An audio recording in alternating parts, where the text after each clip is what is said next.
방송을 들으시는 모든 분들이 모든 그 재앙을 소멸하고 소원을 성취해서 부처님 전에 복 많이 지으시기를 발언하면서 오늘 금강경 18번의 말씀 시작하겠습니다. 금강경 18번이죠.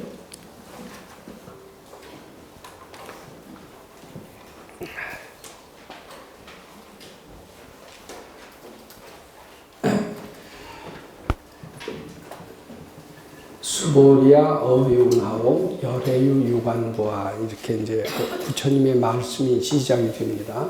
수보리야 어떻게 생각하느냐? 부처님은 유관, 이제 우리 보통 눈을 유관이라고 그러죠. 유관이 있느냐라고 수보리 존재한테 이렇게 묻습니다. 그럼 우리가 보기에도 부처님은 눈이 있으신 것 같아요. 그래서 우리도 대답할 수가 있습니다. 이제 수보리 존자는 세존하 열의 유관이십니다. 부처님께서는 이런 유관이 있으십니다. 이렇게 대답을 했습니다.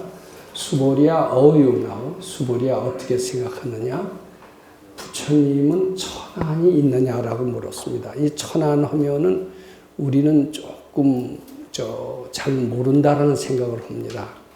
천안이 무엇인지, 그리고 자기 자신이 천안을 체험하지 못했기 때문에 자기 자신이 체험하지 못한 것을 부처님께서도 가지고 있는지 이것을 우리는 대답할 길이 없습니다. 그런데 이제 부처님께서는 수보리 존자는 그것을 대답할 정도가 되는 걸로 보시면서 그렇게 물으세요. 수보리야 어떻게 생각하느냐? 열애유 천안, 뭐 천안이 있느냐? 천안은 전 여기서 마음 눈이라고 이렇게 유관, 이것은 육체 눈입니다. 육체 눈. 근데 천안은 이걸 마음의 눈이라고 그렇게 이게 도인은 해석을 하시는 것 같습니다. 이게 마음 눈까지는, 마음 눈은 우리 중생 세계에서 쉽게 체험할 수 있는 것이 아니다. 우선 그 말씀 드리고자 합니다. 그럼 어떻게 체험이 되느냐 하면 마음의 분별심을 쉬고 번뇌망상을 해탈함으로써 생기는 눈, 차츰차츰 밝아짐으로써 생기는 눈이 이제 천안이다. 이렇게 말씀드리고자 합니다. 수보리야 어유나오 열애유 해안보아, 부처님께서는 지혜의 눈이 있느냐라고 그랬습니다. 이 지혜의 눈이 또 나옵니다.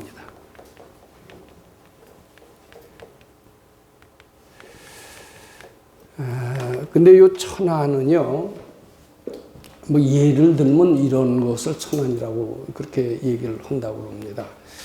우리는 요 벽 너머 저기 뭐가 있는지 모릅니다. 왜 모르느냐 이렇게 물어보면 벽이라는 것이 가려서 우리 가시광선이 이걸 뚫고 가지를 못하기 때문에 벽 너머 무엇이 있는지 볼 수 없다 이렇게 대답을 합니다.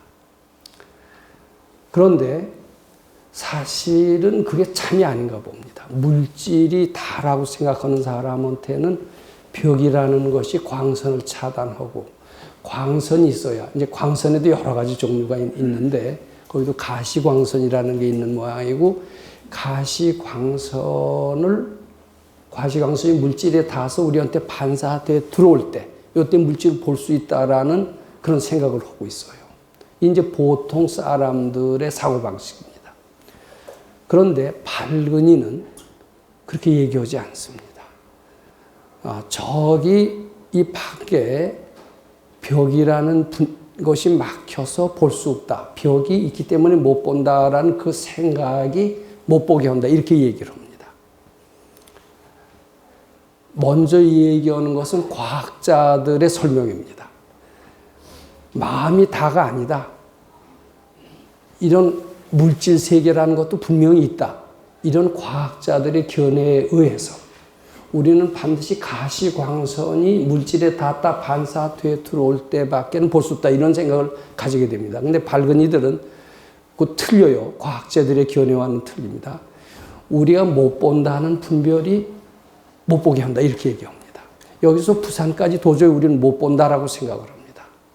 단 1km 떨어진 것도 못 보는데 400km 떨어진 부산은 어떻게 보느냐. 이렇게 우리는 얘기를 합니다.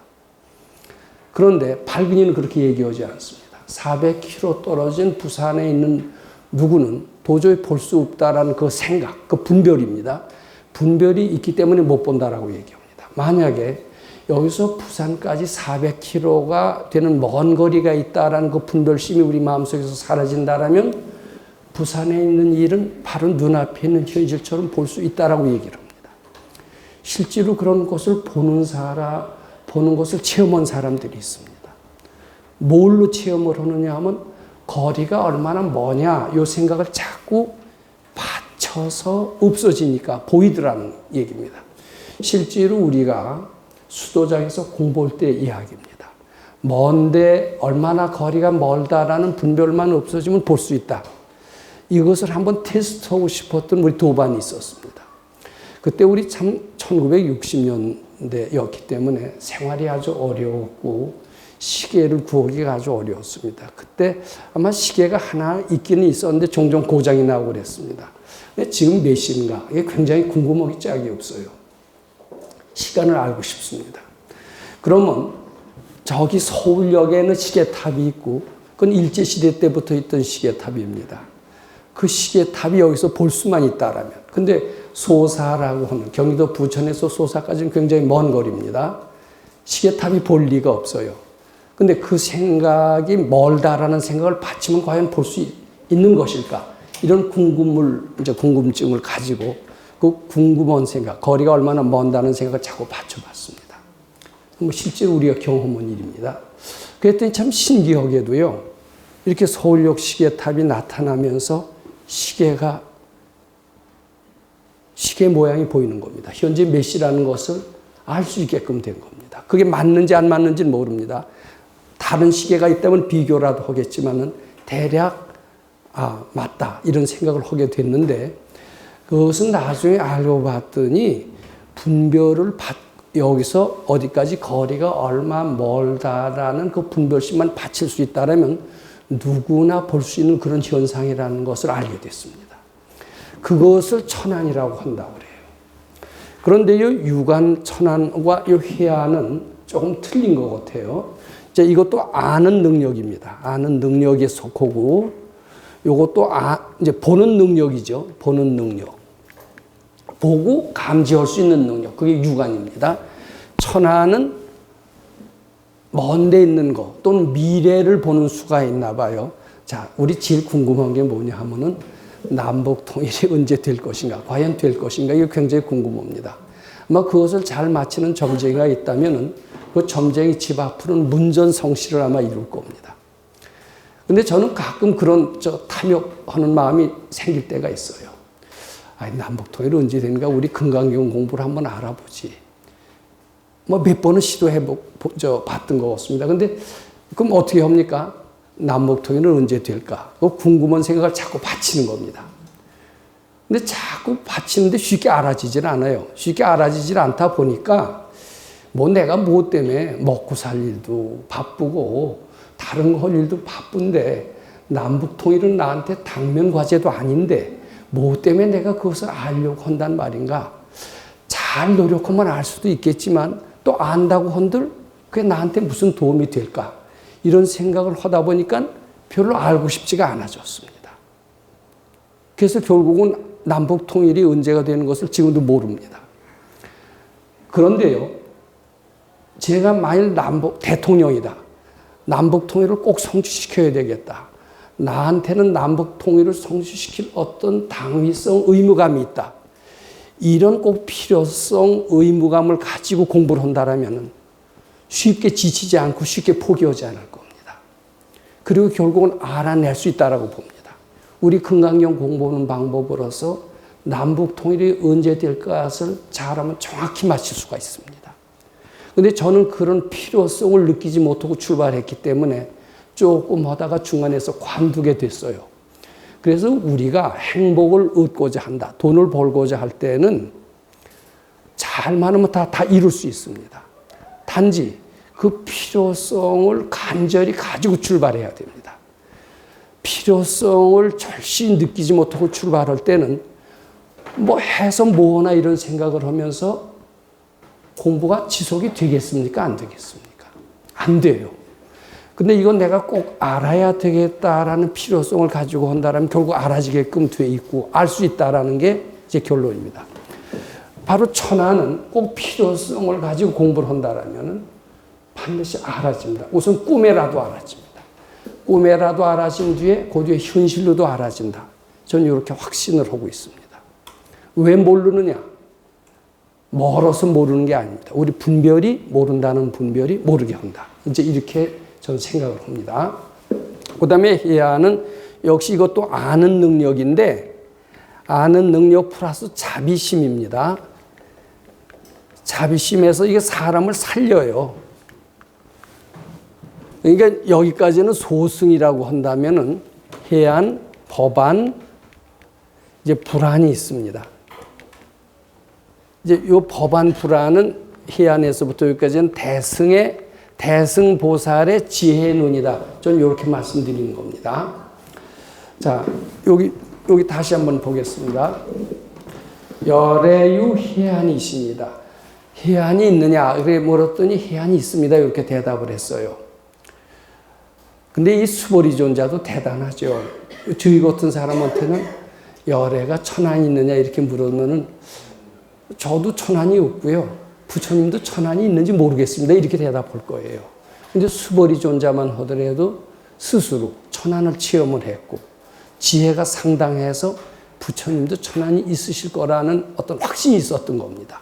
그러니까 천안이 있다라고 대답을 했고 해안이 있다라고 대답을 했고 법안이 있다라고 대답을 했고 또 드디어는 불안까지 있다라고 대답을 한 걸 보면 참 부처님도 대단하시지만은 이 수보리존자도 거의 부처님 경지에 간 그런 체험을 한 사람이 틀림없습니다. 그냥 말대답이 아닙니다. 자기 체험이 아니고선 이런 대답을 해서는 안 되는 걸로 그렇게 저는 알고 있습니다. 자, 그러면 여기까지 대략 설명을 하는데 이 법안은 무엇인가 하면은요. 여기 아는 능력이 생기면은 상당히 지혜로워서요. 물론 이제 남북 통일이 언제가 되느냐 이런 것도 알려고 마음을 먹으면 알아질 수가 있는 모양입니다. 그리고 이제 그 정도가 아니라 남북 통일이 됐을 때 어떻게 하면은 북한 사람들도 빠른 시일 내에 남한처럼 잘 살게 할 수 있느냐. 즉 사람을 돕는 방법까지도 알아질 수 있다는 겁니다. 그것이 해안인가 봐요. 근데 그것을 책으로 그리고 누구든지 다 이렇게 해안을 갖게 하려면은 어떻게 교육을 시켜야 되느냐. 이 방법까지도 알아진다고 합니다. 이런 진리적인 체계를 잘 세워서 나처럼 지혜의 눈을 갖게 하는 길이 무엇인가. 이렇게 생각하다가 갖게 하는 길까지도 알아지는데 그것이 말하자면 경전을 쓸 수 있는 능력이 생긴다라는 그런 이야기입니다. 부처님이 말씀하셨던 수많은 대장경 중에는 부처님이 직접 말씀하신 경전이 아마 대부분이겠죠. 근데 중국 같은 데 와서 또는 인도에서도 사람이 만든 경전이 적지 않게 있다고 합니다. 사람이 만든 경전, 그것을 의경이라고 얘기를 합니다. 가짜 경이라는 뜻이죠. 의경. 이 화엄경 같은 것은 부처님이 이야기하신 것처럼 그 화엄경 속에는 이제 부처님이 많이 등장을 합니다. 부처님만 등장하는 게 아니라 문수보살, 관음보살, 보현보살이 다 등장합니다. 이건 사람이 썼다라고 생각할 수가 없어요. 근데 화엄경 어떻게 만들어졌는지 아시죠? 화엄경은 참 아주 천재적인 또는 보살 화신이라고 하는 용수라고 하는 분이 용궁에 가서 가져왔다라는 얘기가 있습니다. 즉 부처님 당시에는 화엄경이 없었다고 합니다. 뒤늦게 용수라고 하는 분이 말하자면 저작을 한 거예요. 자기가 부처님 마음이 돼서 저작을 했다라고 하고 말하자면 그런 화엄경 것도 사람이 만든 경전이라고 해서 위경이라고 보통 이야기를 한다고 합니다. 근데 화엄경뿐만 아니라 중국에 와서는 효도 사상을 굉장히 강조하기 위해서 대부모 은중경이라는 그런 경전은 인도에는 없는 경전이고 중국에만 있는 경전이라고 해요. 그래서 대부모 은중경도 불교학자들은 위경이라고 얘기합니다. 저는 꼭 부처님이 말씀하신 걸로 알았던 능엄경까지도 위경이라고 얘기를 합니다. 이것은 성본 스님의 말씀을 통해서 제가 들은 적이 있습니다. 물론 지장경, 어떻게 보면 기복의 냄새가 물씬 풍기는 지장경도 당연히 위경이라고 얘기를 합니다. 즉, 근데 거기에는 사람이 지었다라는 저자의 표시가 전혀 없습니다. 부처님이 말씀하신 것처럼 되어 있습니다. 근데 깨치게 되면은 그는 위경을 지을 수 있는 능력이 생기고 위경을 지어서 사람을 교육시킬 수 있게끔 할 수 있다라는 거예요. 그런 지혜의 눈을 법안이라고 한다고 그럽니다. 이 법안을 가질 정도라면 대단한 거의 부처님의 경지다. 이렇게 얘기할 수 있을 거로 그렇게 생각을 합니다. 그 다음에 이제 불안은 뭐냐 하면은 제도하는, 중생을 제도하는 분은 오직 부처님밖에 없는데 중생을 제도하기 위해서는 어떻게 해야 될까? 지혜도 있어야 됩니다. 능력도 있어야 됩니다. 게다가 자비심도 있어야 됩니다. 이 모든 것을 다 갖춘 이제 그러한 어떻게 보면 최고의 지혜로운 눈, 이제 그것을 불안이다 이렇게 얘기를 합니다. 근데 이제 금강경 뒤에 25번을 보면은요 이런 표현이 나옵니다. 부처님께서는 중생을 제도하지 않는다. 실무유중생을 열에 도지 아니라 이런 표현이 나옵니다. 중생이 스스로 밝아지는 이치에 따라서 밝아지는 것이지 내가 제도하는 것이 아니다. 이렇게 얘기를 합니다. 저희는 공부할 때요. 누구 가르치려고 하지 마라. 누구를 제도시키려고 하지 마라. 더더군다나 제도하려고 하지 마라. 누구를 가르치려고 하는 것은 또 누구를 도우려고 하는 것은 사실은 돕는 게 아니다. 그인애들한테 분별망상을 더 얹혀주는 것이다. 이런 가르침을 귀에 젖도록 들었습니다. 그래서 우리는 그 전에 밖에 있을 때는 도움이 된다라는 식으로 하면서 법문도 얘기를 해주고 심지어는 충고도 해주고 이러다가요. 금강경 공부를 한 뒤에는 절대로 그런 것을 하지 않는 그런 연습을 하게 됐습니다. 그리고 제도는 오직 부처님만이 하신대요. 부처님만이 할 수가 있지. 근데 그 말은 두고두고 생각해보면 꼭 옳은 것 같아요. 우리는 우리 자식의 마음도 마음대로 할 수가 없습니다. 뭐 자식보다 더 가까운 것이 남자라면 집사람이 더 가까울 겁니다. 집사람 마음도 마음대로 할 수가 없습니다. 아무리 정성을 다해도 언젠가 한번 심술이 나면 싹 돌아서는 게 사람의 마음입니다. 어떻게 사람의 마음을 우리가 마음대로 컨트롤할 수가 있겠어요? 저는 가끔 스님들께서, 큰 스님들께서 이런 표현을 하십니다. 혼자 수도하는 것도 좋지만 수도하는 것 못지않게 더 중요한 것은 중생제도다. 이런 표현을 하시는 수가 가끔 듣습니다. 저는 그 소리를 들을 때마다 깜짝 놀랍니다. 중생제도는 절대로 중생이 할 수 없다라는 저는 믿음을 가지고 있기 때문입니다. 저는 많은 사람들을 위해서 기도도 하고 좋은 얘기도 하고 심지어는 저를 희생하기도 하고 이래 본 적이 있었습니다. 단 하나도 바뀌지가 않았다는 그런 아주 씁쓸한 체험을 한두 번 했던 게 아닌데 알고 보니까 나뿐만 아니라 다 그렇더라고요. 그러면 어쩌다 되는 수가 있는데 되는 것은 누구 노력에 의해서 되는 게 아니더라고요. 될 인연이 있으니까 되더라고요. 그래서 누굴 제도하려고 한다는 시도는 아주 어리석은 거고 해서는 안 되는 모양입니다. 오로지 제도하고 싶은 생각을 바치기만 할 뿐이라는 거예요. 자꾸 바치다 보면 자 언제 상대가 변하느냐 하면 내 마음속에서 저희를 바꿔야 되겠다라는 그 생각이 없어졌을 때 부처님 기운이 나옵니다. 이 부처님 기운이 상대를 움직이는 겁니다. 그래서 상대를 제도하려고 할 때는 바뀌지 않습니다. 그런데 제도하겠다라는 생각을 부처님께 자꾸 바칠 때 못된 아들이 착한 마음으로 개과천선하는 수가 있는 것 같습니다. 공부 못하던 아들이 상당히 뛰어난 성적을 거두는 것을 저는 봤습니다. 부모님이 열심히 건강형 있고 공부하면서 보통 아이가 아주 뛰어난 성적으로 가는 걸 봤어요. 그것은 인류 과학 공부 선생을 데려다 놓고 가르친 게 아닙니다. 오로지 부처님이 향했기 때문에 그런 겁니다. 그러면 기회를 성격을 변하게 한다든지 둔재를 천재로 되게 하는 것은 무엇이냐? 자꾸 받쳐서 내 속에 있는 부처님, 그 부처님이 위력을 나타내는 것이다. 이렇게 얘기할 수가 있고, 그런 점에서 제도는 누구만 하느냐? 보이지 않는 마음속에 부처님만이 제도를 한다라는 겁니다. 또 서가열애 같은 분은 최우신입니다. 최우신이라는 말씀을 제가 말씀드리겠습니다마는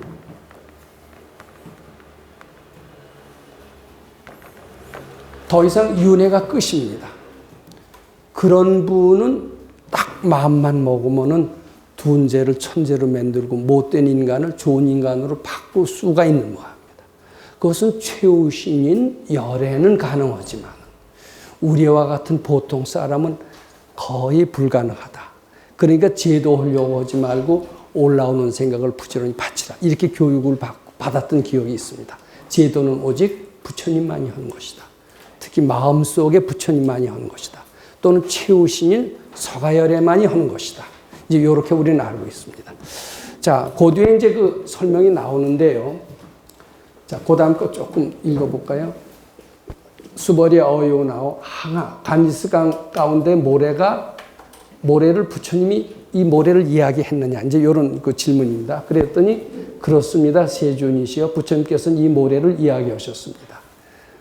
뭐 항하사라는 표현이 자주 등장하죠. 그러니까 그 모래를 이야기하셨다라고 얘기를 합니다.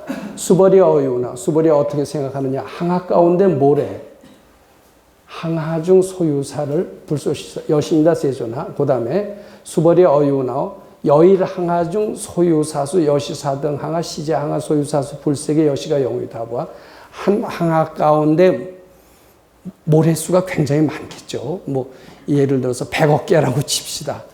100억 개 간지스강 속에 있는 모래 이게 굉장히 더 많겠죠. 그만큼의 불세계가 얼마나 많겠느냐 그랬어요. 그랬더니 매우 많습니다. 그랬습니다. 불고수보리 하사대 부처님 수보리기 말씀하시기를 그 국토가 굉장히 많지 않겠어요? 그 국토 속에 있는 중생 한 국토에도 수많은 중생이 있습니다. 사람도 있지만은 축생도 있고요. 또 귀신도 아마 우리가 귀신은 잘 못 보지만 귀신이란 존재도 있는가 봅니다. 그런 모든 중생의 조그만 마음을 열에 실지한다고 그랬어요. 부처님께서는 다 아신다고 그랬어요. 자, 우리는요, 지 마음도 잘 모릅니다. 나는 너를 영원히 사랑해. 내 마음은 변치 않을 거야. 이 젊은 뜨거운 남녀들은 한참 달아올 때 그런 약속을 합니다. 한 100일 가면 잘 갑니다. 100일 간 뒤에는 언제 그랬더니 한 듯이 싹 배신하는 경우가 다는 아니지만 있어요. 그러면서 뭐라고 그러냐면 내 마음은 나도 몰라 그럽니다. 근데 내 마음도 모르는데 남의 마음은 어떻게 알겠어요? 남의 마음은 모르는데 하물며 동물의 마음, 축생의 마음은 어떻게 알겠습니까? 근데 부처님은 어떠시냐 하면은요, 이런 수많은 국토 중에 있는 모든 중생의 조그만 미세한 마음까지도 다 아신다는 거예요. 믿어지십니까? 저는 안 믿어지더라고요. 부처님이 대단하시다. 전지전능하시다. 다 아시는 분이다. 이런 생각하는 사람도 드문 것 같습니다. 뭐 알긴 뭘 아셔. 그냥 부처님은 좋은 의사와 같아서 그냥 이거 먹어라. 이 병에는 이 약을 먹어라. 이제 경전에도 그런 말이 나오죠. 이 약을 먹어라 지시를 하시는 분이지 병을 고쳐주는 사람은 아니다. 이런 표현이 나옵니다. 그러니까 부처님은 이렇게 원리를 잘 알고 있으실지언정 실제로 병을 고쳐주는 능력이 있는 분은 아니다. 우리는 이런 생각을 부처님에 대해서 하고 있습니다. 그러면서 부처님이 정말 기독교에서 말하는 하나님처럼 과연 전지전능할까? 나는 그것을 믿지 못한다. 이런 불자들이 굉장히 많은 것 같아요. 어떻게 생각하십니까? 근데 여기 표현에 의하면 어떻습니까? 이 표현에 의하면은요, 부처님은 다 하신다는 얘기예요. 사람의 마음도 훤히 알고요. 중생의 마음도 알고요. 한 중생이 아니라 수많은 국토 속에 수많은 중생 속에 각종의 마음을 다 안다라는 거예요. 자, 그 다음에 그 이유를 내가 어떻게 해서 아는 줄 아느냐. 이제 그 이유를 설명을 하신다. 아이고, 열애설 지심이 개의 비심일세 심용의 시민이라 그랬어요. 부처님이 이 얘기 말씀하시는 이 모든 마음이라고 하는 것은 개의 비심일세. 너희들이 생각하는 그런 마음이 아니다. 이제 우리가 생각하는 마음은요, 비유하면 이렇대요. 이렇게 맑은 수정체가 있다면은요, 여기다 이제 색종이를 여기에 댑니다. 그럼 이쪽에서 볼 때는 이 수정체는 요걸 붉은 색종이라고 쳐요. 요건 맑은 수정입니다. 그럼 여기서 보면 이게 붉은색으로 보입니다. 우리 중생의 마음은 이런 붉은 수정처럼 느껴지고, 아, 내 마음은 붉은 수정 색깔이다. 이렇게 생각을 합니다. 근데 이건 자기 마음을 못 보는 겁니다. 우리는, 내가 낳은 자식의 마음을 내가 왜 몰라? 이렇게 얘기하는 부모들이 있어요. 자식의 마음 모릅니다. 30년을 산 부부인데 내가 왜 내 마누라의 마음을 내가 왜 몰라? 당신은 모르지만 나는 알아. 이렇게 얘기하는 사람이 있어요. 근데 우리는 모릅니다. 자기 마음도 모릅니다. 왜냐하면 그 마음은 붉은 색종이를 댄 수정체와 같아서 그냥 맑은 수정이 붉은 수정으로 보이기 때문에 모를 수밖에 없어요. 그런데 부처님이 얘기하신 마음은 개의 비심이에요. 이 색종이를 띄고 보면 맑은 수정입니다. 맑은 수정 속에는 다 봅니다. 볼 수가 있어요. 그래서 다 안다라는 뜻입니다. 요건 전 다른 표현으로 하면은 모른다는 생각만 없으면 다 안다. 왜 부처님이 많은 국토 속에 수많은 사람들의 마음을 다 아느냐? 모른다는 생각이 없기 때문에 안다. 이런 해석이라고 합니다. 요 붉은 색종이를 띄워봐라. 붉은 색종이 바로 모른다는 분별이다. 그걸 띄면 맑은 수정이 되고 맑은 수정을 통해서 다 볼 수가 있기 때문에 안다. 이런 뜻이 됩니다. 그래서 어째서 다 아느냐? 왜냐? 그 설명을 하시는 거예요. 부처님께서 얘기하시는 그런 마음이라는 것은 그대들이 얘기한 그런 색종이 붉은 잘못 보는 그런 마음이 아니다. 색종이를 띤 맑은 수정체를 통해서 본 그런 마음이다. 즉 모른다는 생각이 사라진 그런 마음이다. 모른다는 생각만 없으면 다 아느니라. 이런 얘기가 되겠습니다.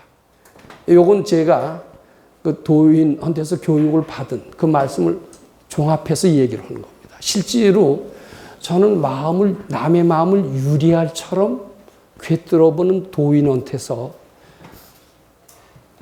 다심통이라는 것이 어떤 것을 실감나게 체험한 그런 사람 중에 하나입니다. 그렇기 때문에 이 이야기를 저는 실감나게, 누구보다도 실감나게 말씀드릴 수 있다. 이렇게 하고자 합니다. 자, 대략 이렇게 해석을 하고요. 자, 우선 좀 복습을 하도록 하겠습니다. 유인물 순서대로 갑니다만은, 이제 금강경이 처음에 어떻게 해서 시작이 됩니까? 어떻게 해서 시작이 됐느냐 하면 수보리 존자가 이렇게 묻습니다. 우리 밝아지고 싶습니다. 부처님 세계에 가고 싶습니다. 안우 따라 삼약 삼보리를 얻고자 합니다. 그렇다면 어떻게 머무르며 응우나 주며 우나 항복기심입니까? 이렇게 묻습니다. 그랬더니 부처님께서 먼저 항복기심을 먼저로 하고 그 다음에 주는 나중이니라 이렇게 말씀을 하세요. 자, 요것이 이제 금강기초입니다. 그럼 요 금강경에는 말하자면 항복기심하는 방법, 그리고 항복기심에서 그것을 머무르는 방법, 요 머무르는 방법을 그 보통 참선하시는 분들은 보림이라고 하지 않나 이렇게 생각을 합니다. 일단 깨치고, 항복은 깨치는 겁니다. 깨친 뒤에 보림을 어떻게 하느냐, 이렇게 질문을 하는 겁니다. 그럼 항복기심이라는 것은 중생의 마음에서 부처님 마음으로 바뀌어지는 것이 항복기심입니다. 이 항복기심을 저는 일체유심조를 깨쳤다 이렇게 말씀드리고자 합니다. 일체유심조. 일체유심조를 깨치게 되면 항복기심이 되었다. 이렇게 말씀드리고자 합니다.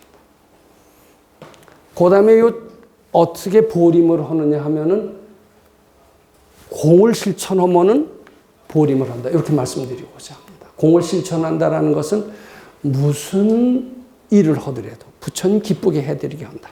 나 자신의 이기심으로 하는 게 아니라 부처님 기쁘게 해드리게 한다.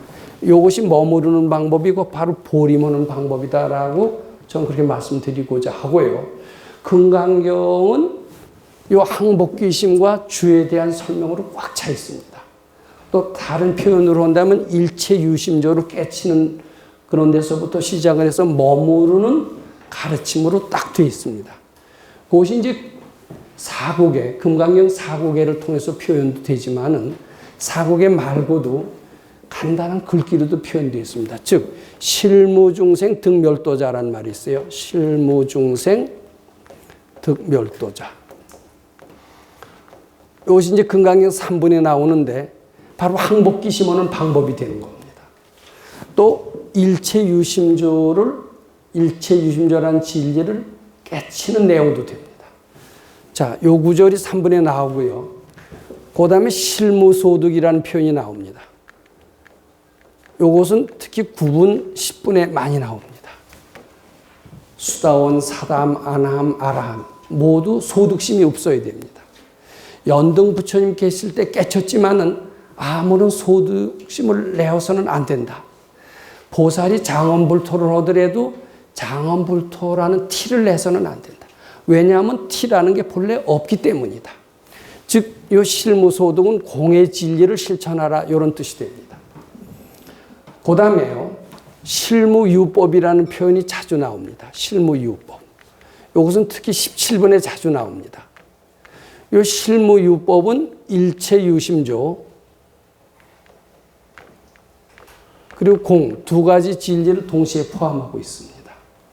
즉 깨친 뒤에 잘 머무러라 이런 이야기가 됩니다. 그러면 결국은 안호 따라 삼약삼벌이 밝아지느니라 이런 말씀입니다. 근데 이게 우리 실생활하고 무슨 상관이 있느냐. 근데 왜 제가 자꾸 실생활 말씀을 드리느냐 하면은요. 이 실생활과 관련이 없으면요. 금강경 공부를 지속하게 되질 않습니다. 근데 이게 실생활에 꼭 필요하다라고 느끼고요.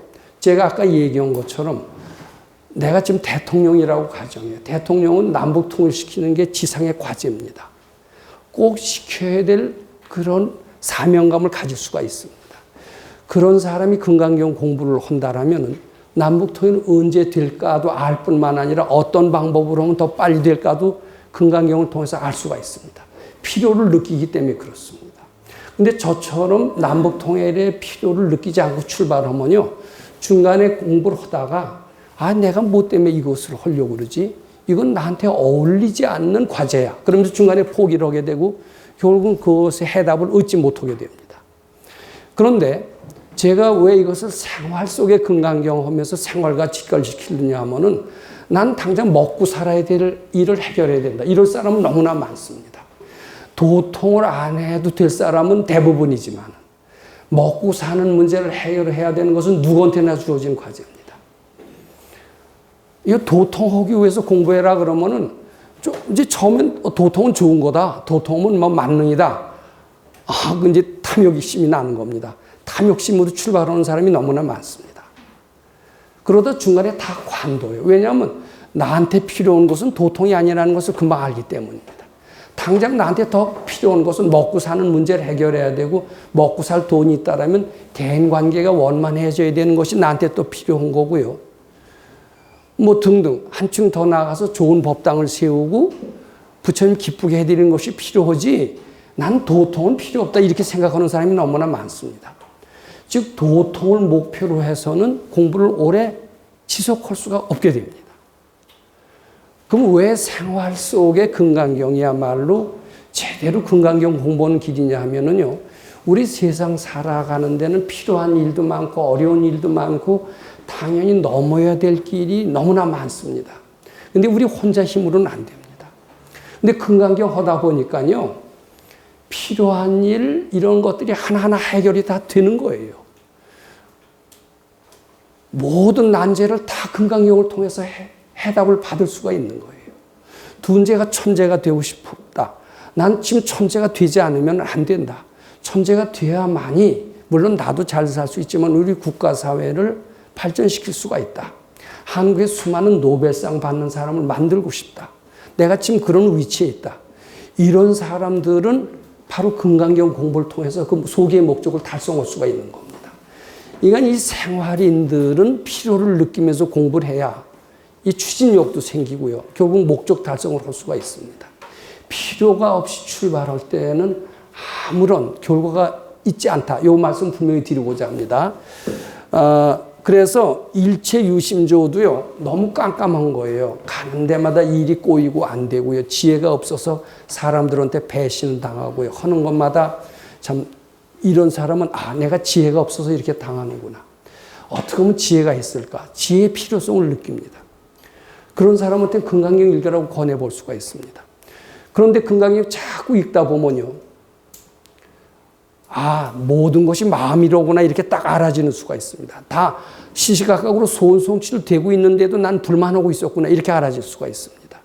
그러면서 일체유심조를 깨치는 순간 갑자기 둔재가 천재가 되는 겁니다.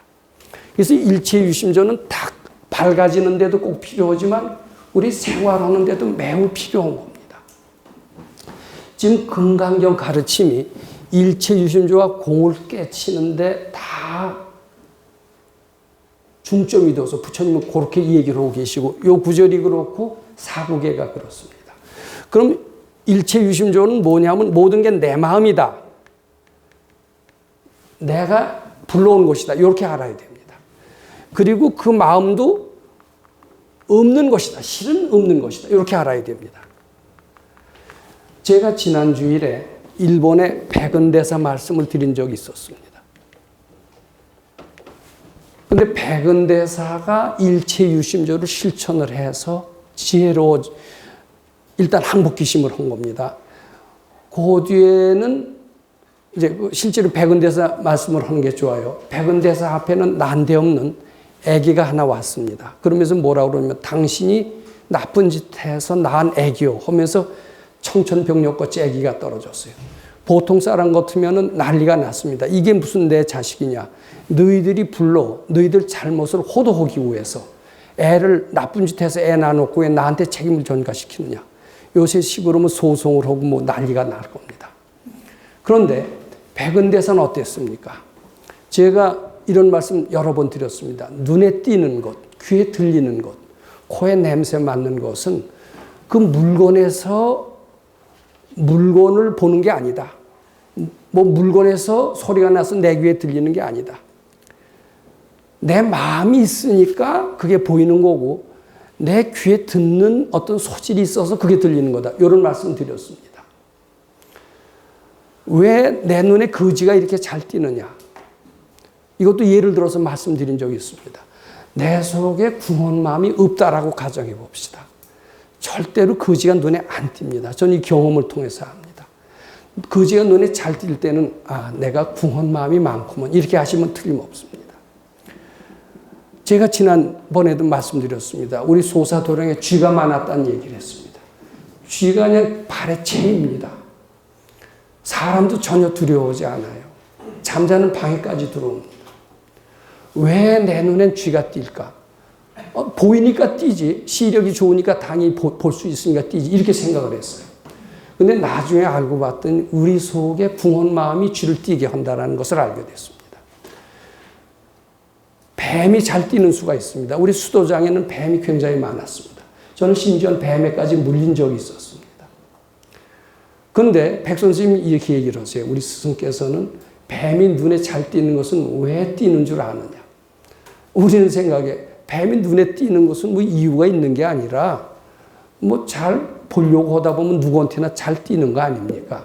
그리고 산에 등산도 안 하고 조용히 집에 있는 사람한테는 뱀의 눈이 안 될 겁니다. 이렇게 얘기를 생각을 했습니다. 근데 그런 산 속에 와도요, 뱀이 눈에 안 띄는 사람이 있어요. 그리고 산 속에 와서 유난히 뱀을 잘 보는 사람이 있습니다.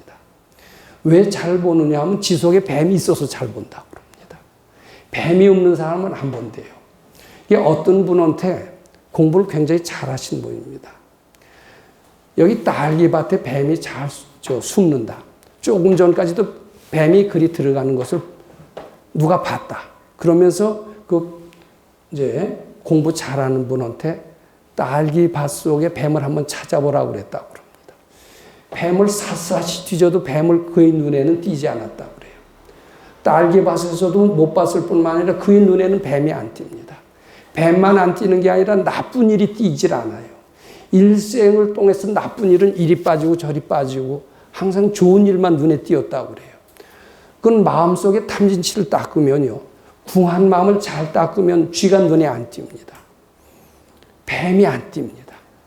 자, 그게 바로 다 마음이 불러왔다. 이런 얘기가 됩니다. 백은대사는 그걸 알았던 거예요. 왜 내 앞에 이런 엉뚱한 애가 와서 내 자식이라고 할까? 외면하지 않았습니다. 아, 내 속에 이런 불순한 것이 있기 때문에 이게 나한테 온 것이다. 그러면서 그걸 내 마음으로 알아차리고 그리고 이 애를 내가 잘 키워야만이 일체 유심조를 깨치겠다. 이렇게 알게 되고 동량젖을 얻어먹였습니다. 동량젖을 얻어먹이는 과정에서 수많은 신도들이 다 떠났습니다. 절은 폐허가 됐습니다. 저희 같으면 가슴이 아팠을 거예요. 에이, 저걸 불러다가 그냥 소송을 해서 그냥 작사를 하지도 못했을 겁니다. 근데 백은대사가 어떤 분입니까? 일체 유심조를 다 내 마음이다. 그이가 나쁜 게 아니라 내 속의 죄업이 이런 일을 불러온 것이다.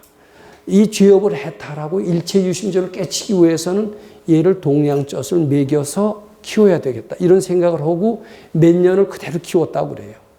드디어 몇 년 후에 그 애기 엄마가 나와서 다 비는 거예요. 빌고 잘못해서 애를 돌려달라고 그랬습니다. 아무 소리 하고 않고 돌려줬다는 얘기했습니다. 자, 그 뒤로 수많은 일본의 그 임재종 신도들이 발심을 했고 그 일을 생불이 된 거예요, 그대로. 지금도 그런 돈이 있을까 할 정도로 참 그런 대단하신 분이다 이런 느낌이 저는 들고요. 이분의 이야기를 들을 때마다 깊은 감동을 불러오고 합니다. 자, 그러면 그때 일체 유심조를 깨치는 겁니다. 그럼 일체 유심조를 어떻게 깨치느냐 하면 특히 역경이 있을 때 좋습니다. 역경이 있을 때요. 아주 필요한 일이 있습니다. 그러면 보통 사람들은 그 원인을 남한테 돌립니다. 왜 나한테 이런 시련이 올까? 다른 사람한테는 시련이 안 오지만 왜 나한테 시련이 올까? 이것은 내 잘못이 아니다. 부모를 잘못 만나서 이럴 수도 있고, 선생을 잘못 만나서 그럴 수도 있고, 그러면서 남이 탓으로 돌립니다. 대한민국이라는 나라에 태어나서 그렇다. 내가 미국 같은 데 태어났으면 이런 고생을 안 한다라고 하면서 환경 탓 돌리고 주의 탓으로 돌립니다. 근데 이렇게 주의 탓하고 남 탓하는 사람은 100번 죽었다 깨도 일체 이심조를 깨치지 못합니다. 그건 내 마음이 불러온 거다라고 일단 생각을 할 수 있어야 됩니다. 그리고 그것을 자꾸 받쳐야 됩니다. 받치면은 이상하게 역경이라는 생각이 안 들어요. 역경이 역경처럼 보이지 않습니다.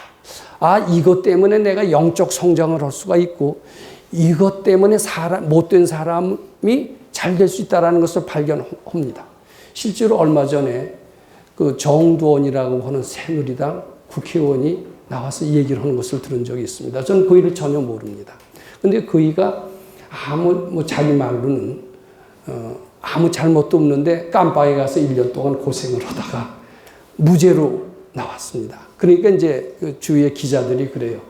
억울하게 1년을 들어가서 나왔으니 참 대단하시다. 고생 많이 했고 참 원망도 많이 하지 않았겠느냐 그랬더니 그이가 아주 상당히 어른스럽게 얘기를 하더라고요.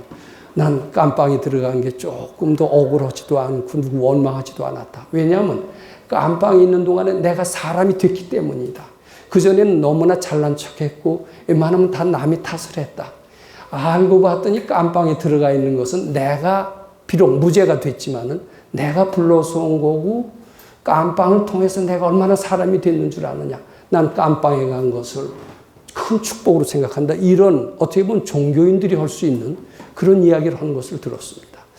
그이는 아마 금강경을 계속해서 하는 사람이라면 드디어 일체유심조를 깨치고 승인의 반열에 아마 들어서게 될 것 같습니다. 근데 우리도 지금 승인의 반열에 들어서는 것은 어렵지가 않을 수 있다고 생각합니다. 왜냐하면 역경이 왔을 때요, 그것을 내 마음이다, 내가 불러서 온 것이다, 누가 준 게 아니다, 내 마음이 만든 것이다, 이렇게 생각할 수 있어야 됩니다. 그리고 그걸 자꾸 바쳐야 됩니다. 그러니까 우리는요, 돈 많이 내고요, 하버드 대학 유학 갈 필요 없어요. 또 기쓰고 서울대학 갈 필요가 없습니다. 어떻게 되느냐면 역경이 선생이에요. 그것을 감사하게 생각하고 내 마음으로 생각하고요. 그리고 이게 실제로 있는 게 아니다, 고통이 실제로 있는 게 아니다, 이런 믿음을 가지고 부지런히 나간다라면 일체유심조를 깨치면서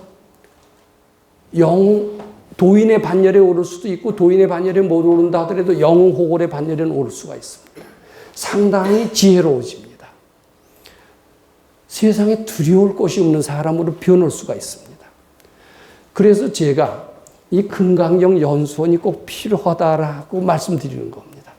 저는 그 전에 언젠가 어디 가서 말씀을 드린 적이 있었습니다만은, 스님들이 이제 스님이 되는 과정에서 그 승가대학이나 강원에 들어가서 4년을 공부를 합니다.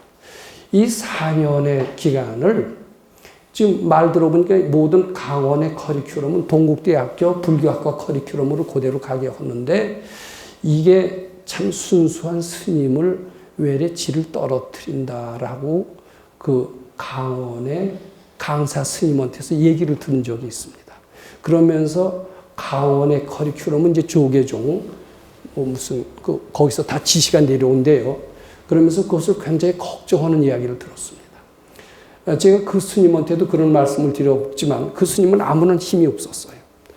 지금 강원이나 승가대학을 제가 지금 말씀드린 것처럼 금강경 수련장으로 한번 만들었다라고 가정을 한다면 4년 동안 적어도 하버드 대학보다 졸업한 그 이상의 지혜와 능력을 갖추게 될 수 있다. 저는 그렇게 감히 말씀드리고자 합니다. 제가 왜냐하면 그런 4년을 거쳤던 경험이 있기 때문입니다. 확실히 달라지는 것을 우리가 느낍니다. 자, 시간이 됐는데요. 좀 10분간 쉬었다가 좀 더 말씀 계속하도록 하겠습니다.